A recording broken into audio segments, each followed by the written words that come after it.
warahmatullahi wabarakatuh. Salam sejahtera. Om Swastiastu, Namo Buddhaya. Selamat pagi teman-teman semua.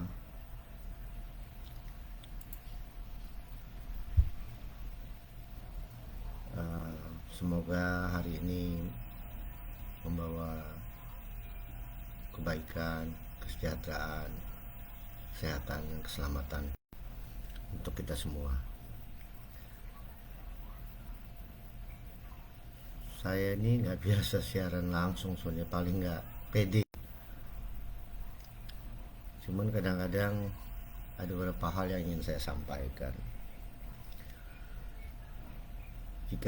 Karena saya concern dengan kondisi bangsa, negara, dan masyarakat kita yang dalam beberapa tahun terakhir ini mungkin sedang dalam proses belajar ya, untuk bisa benar-benar memahami bahwa kita ini begitu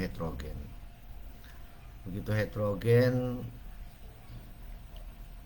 yang bentangnya begitu luas. Negara kita ini kan terdiri dari ribuan pulau ya, membentang dari utara ke selatan, timur ke barat, dengan berbagai macam kultur, dengan berbagai macam latar belakang budaya, yang ternyata tidak mudah untuk menyatukan dan menyamakan persepsi.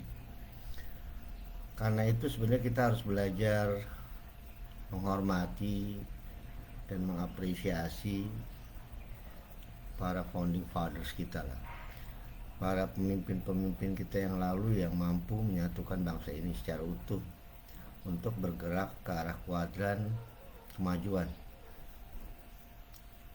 Kemajuan ini bisa kemajuan lahir, bisa kemajuan batin,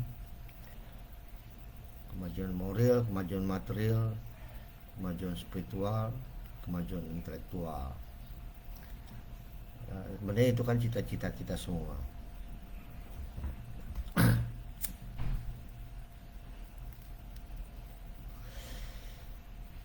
Kenapa semua orang di sekarang ini banyak sekali ingin jadi pemimpin?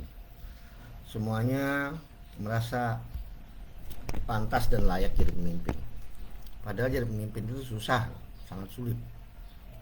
Saya ini jadi pemimpin keluarga aja mungkin dibilang gagal. Setelah bertahun-tahun, berpuluh tahun nikah saja, saya masih mengalami kesulitan berkomunikasi dengan baik dan benar serta efektif dengan pasangan saya atau putra-putri saya.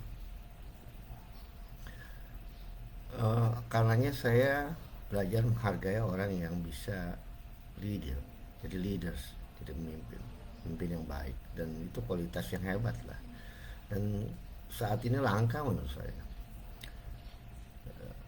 Pemimpinan itu kan terlihat dari banyak aspek. Salah satu keberhasilan menyatukan yang terserak ya, mengarahkan banyak orang ke satu visi bersama, dan bergerak ya ke arah yang positif. Media sosial ini saat ini bertahan selama sekitar sekian tahun terakhir ini dipenuhi oleh pro kontra polemik yang ada habis-habisnya. Ya mungkin itu wajar lah, sunatullah. Tapi kalau kita lihat memang sejak era keterbukaan, sejak era internet, dan kebetulan juga di negara kita sejak era reformasi, setiap orang bebas ngomong, bebas bicara, bebas mengeluarkan pikiran, dan semua orang pengen tampil. Ini sesuatu yang dibilang relatif baru sekali sih enggak. Cuma kita sudah sejak reformasi ini sudah sekian berapa tahun ya, 1998, 2008, hampir 20 tahun, 24 tahun ya reformasi. Kita masih euforia dengan kebebasan dan masih sulit mengelolanya. mungkin karena terliberalisasinya informasi dan tidak tersentralisasinya informasi. Kalau dulu kan ada Kementerian Penerangan, sekarang setiap orang ngomong, setiap orang pusat informasi juga berbeda-beda.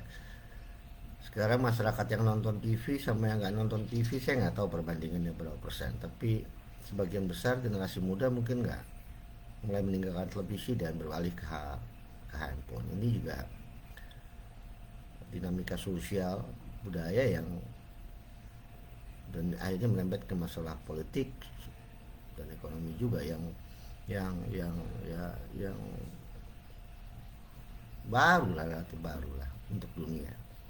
Konfigurasinya jadi sangat berbeda, sehingga dibutuhkan kearifan dan kepiawaian yang lebih untuk memimpin di zaman ini, karena makin sulit memimpin.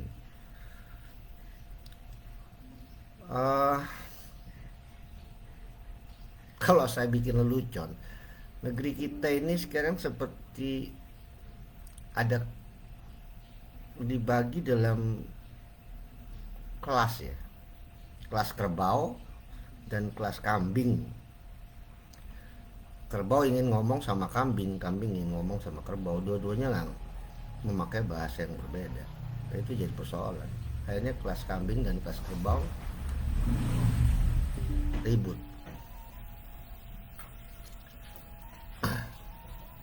mulu karena ya nggak nyambung komunikasinya. Karena kambing dan kerbau tidak belajar 7 effective habit ya, bagaimana cara berkomunikasi dengan baik.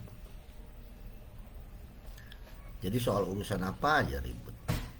Hal yang seharusnya nggak ribut karena ya